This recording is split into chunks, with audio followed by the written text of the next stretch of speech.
Hello everyone! So, for today's video, sagutin natin itong tanong ng isa. Paano maglagay ng video sa video? Yung paliitin yung isa. So, ang gagawin po natin ngayon, pupunta tayo sa CapCut natin. So, CapCut yung editing software na gagamitin ko ngayon. Then, from here, is i-click natin itong part ng new video. Meron tayong makikita sa itaas, under nito, albums. So, pwede kayong pumili kung ano yung i-edit ninyo. Video ba yung i-edit ninyo or photos? So, dahil sabi niya nga po is video, dalawa yung video, ilalapat niya yung isa sa isa pang video. So, kailangan natin ng dalawang video, papaliitin natin yung isa.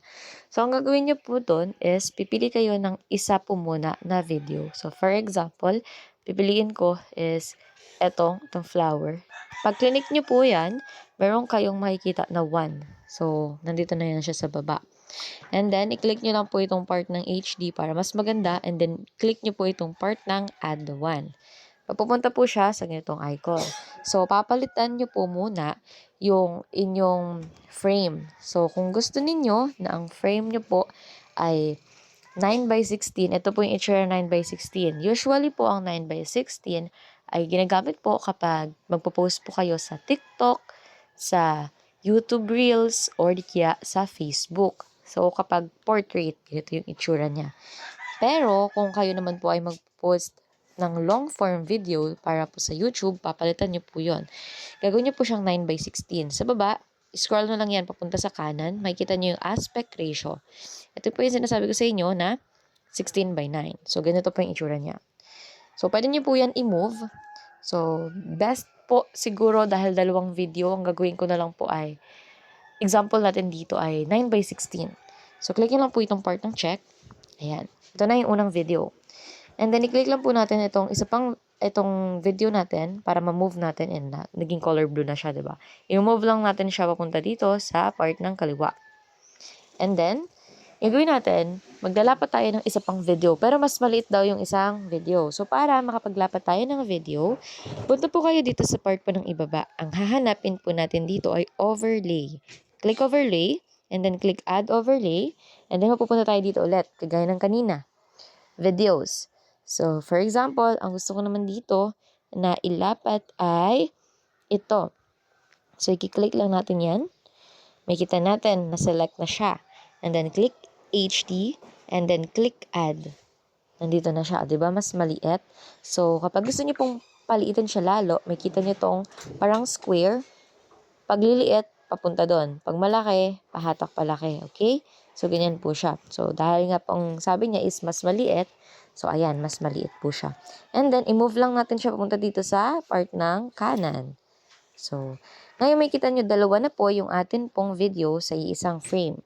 So, ganyan po ang tinatawag na overlay. Sabihin, ilapat po natin. Pero, for example, paano naman po kung ayaw ko po ng 16:9? So, okay lang po palitan natin. Exit nyo lang yan. Punta lang kayo dito kay aspect ratio. And then, gawin nyo siyang 9:16. Sorry. Ayan, 9:16. Then, click check. Then, i-move lang natin kasi wala na to sa center. Ayan. Ito yung unang video. Ito naman yung pangalawang video. Mas maliit. Okay? So, ganyan po yung itsura niya. So, kapag okay na po yan, play natin. Ganyan natin, mute ko muna. Ayan, play natin. Ganyan po yung itsura. Dalawang video. Okay? So, dahil mas maliit itong, mas short lang yung video na isa, ito, ika-crop ko lang muna to. Mabawasan ko. Then, tatanggalin ko itong ending. Delete. So, ganito na po yung itsura ng atin pong video na na-edit. Okay? So, kapag okay na sa inyo, perfect na yung pagkaka-edit ninyo, so, pwede nyo na po itong i-save. So, para ma-save po siya, i-click nyo po itong part ng export. Dito po kay CapCut, usually may bayad na po yung 1080p na quality. So, palitan lang po natin yan siya. Gawin lang natin siyang 720. Kasi naka-limited use lang yung 1080p. So, dahil ito ay for tutorial lang, 720 lang yung gamitin ko. And then, click done. May kita niyo po yan dito, save device. Save to device. Click nyo lang ulit yan. Saving na po siya. And tada, okay na. So, punta na tayo sa ating gallery. So, dito po sa atin pong gallery, mapapanood na po natin yung atin pong in-edit. Okay? So, ayan na siya. I hope na nakatulong po itong video sa inyo. So, ganun lang po kadali kapag tayo po ay maglalagay po ng atin pong video sa isa pang video. So, sana po okay na po yung inyo pong tanong, Ma'am Jelly Mondido. Okay. So, re-replyan ko na lang din siya dito and lalagay ko na lang din yung link ng ating tutorial. Ayun lang guys, kapag meron kayong mga questions about sa pag-edit, pwede kayo mag-comment. Okay? Maraming salamat sa inyong panonood. Ingat po kayo palagi. God bless po.